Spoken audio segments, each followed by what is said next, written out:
안녕하세요. 사업하는 농사 김문정입니다. 오늘은 직원을 쓰고 계시는 대표님들이라면 모두 다 공감하실 내용에 대해서 좀 다뤄보려고 하는데요. 바로 이제 퇴직금입니다.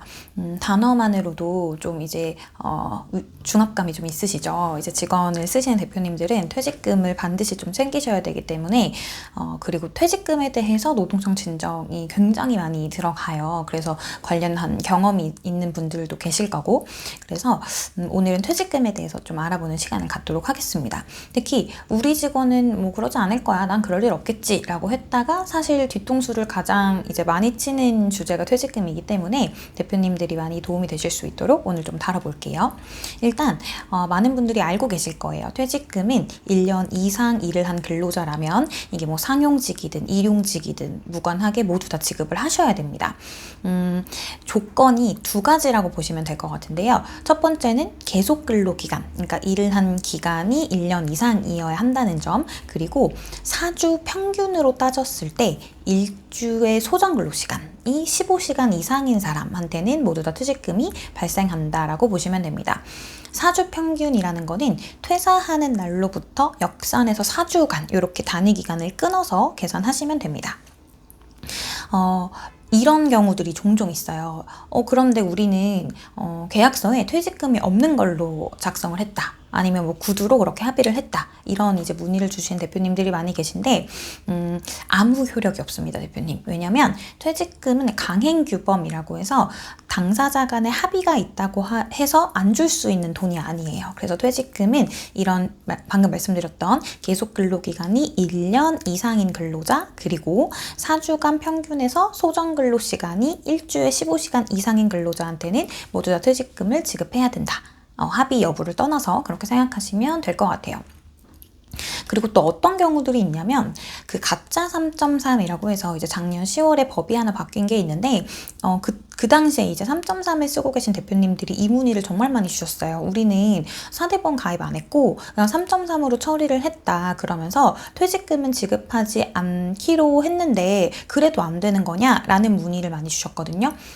네, 그래도 문제가 됩니다. 이거는 주셔야 돼요. 왜냐면 노동청에 퇴직금 미지급으로 진정이 들어가게 되면 감독관님이 그냥 우리는 프리랜서 계약서를 썼고 계속 3.3으로 하고 있었으니까 프리랜서니까 퇴직금이 없다라고 대표님은 주장을 하셔도 감독관님은 이 직원분 있죠? 이 직원분과 대표님이 어떤 방식으로 일을 하셨는지 이 직원분 업무의 실질을 따지거든요.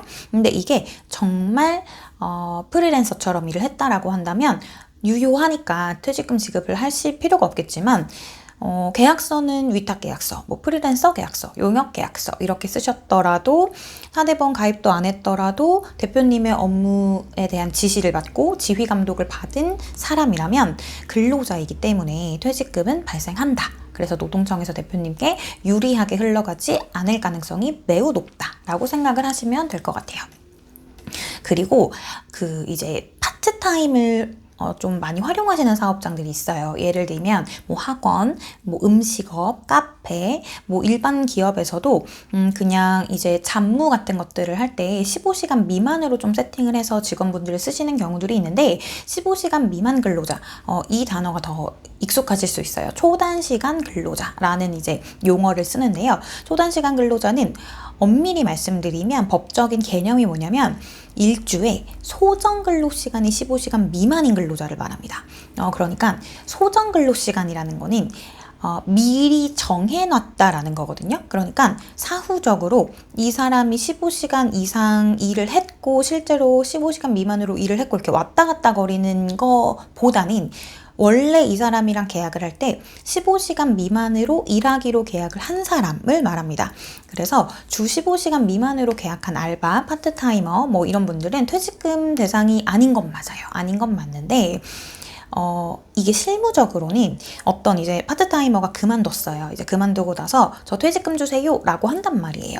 근데 대표님께서 너 초단시간 근로자잖아. 그 퇴직금 없어 라고 하실 거잖아요. 하실 수 있는데 소정 근로시간 기준으로 따지게 되면 이 사람이 15시간 미만 일을 하기로 계약을 했다고 하더라도 어떻게 일을 하다 보니까 뭐 연장이 발생하고 어떤 주에는 스케줄이 변동되고 그래서 소정 근로시간이랑은 좀 무관하게 실제 근로시간이 15시간 넘어가는 경우들이 사실 굉장히 많아요. 그러면 이런 분들한테 너 소정 근로시간은 15시간 미만으로 계약한 거니까 퇴직금 없어 라고 하시게 되면 그 친구는 노동청에 갈 거예요. 그래서 실무적으로는 저희가 보통은 어떻게 하냐면 실제 일한 근로시간이 이제 제가 퇴사한 날로부터 역산해서 이제 4주간을 단위 기간으로 이렇게 잘라가지고 이제 소정 근로시간을 구한다라고 했잖아요. 실무적으로는 그냥 퇴사한 날로부터 4주간 이렇게 역산해서 단위 기간을 나누세요. 그 다음에 실제 근로한 시간이 4주 총 60시간, 평균 15시간인지를 검토하시는 거예요. 그래서 15시간 이상 일한 주가 이 직원이 총 근로한 기간 중에 52주를 넘어가면 퇴직금이 발생한다라고 보시는 것이 좀 편하실 겁니다. 만약에 주 소정 근로시간 15시간 미만이야 그러면 그 친구는 아마 노동청에 갈 확률이 매우 높다라고 말씀드리고 싶어요. 그리고 이 이외에도 퇴직금 계산 방법에 대해서 이제 문의 주시는 경우들도 많은데요. 퇴직금 계산 방법은 양 당사자 간의 합의로 하시는 것이 아무런 의미가 없습니다. 그러니까 이런 케이스들이 많아요. 이제 계약 연봉이라고 하죠. 계약 연봉은 이런데 이제 일을 하다 보니까 어떤 성과급, 상여급, 인센티브 막 이런 것들이 이제 계속 생기는 거예요. 그래서 이 근로자분하고 계약을 하실 때 퇴직금은 계약 연봉에 대해서만 지급을 한다라고 합의를 했다라거나 계약서에 그런 내용이 들어가 있는 계약서들도 저희가 좀 많이 보거든요. 그런데 이 직원분이 문제를 삼게 되면 그 계약도 아무런 효력이 없습니다. 그 퇴직금은 퇴직하기 이전 3개월간의 평균 임금, 그러니까 쉽게 말씀드리면 3개월간 받아갔던 급여의 총액을 기준으로 산정이 된다고 보시면 돼요.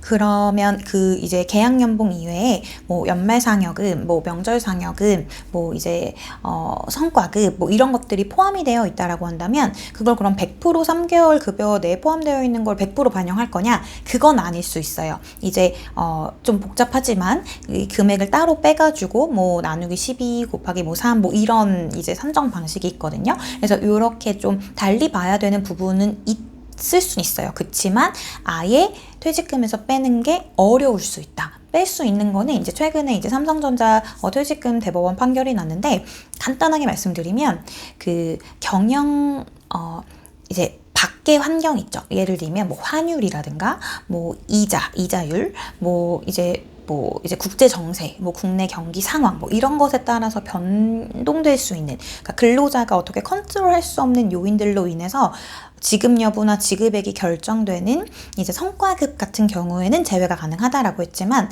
일반적인 회사에서 이렇게 지급되는 성과급의 비중이 그렇게 많지는 않거든요. 그래서 일반적인 성과급이라든가 이런 것들이 포함될 가능성이 매우 높다라고 생각하시는 것이 마음이 편하실 거예요. 그래서 구체적인 상황에 대해서는 지금 제가 다 알지 못하기 때문에 전문가 상담을 꼭 받아보시는 걸 권장드리고 싶습니다.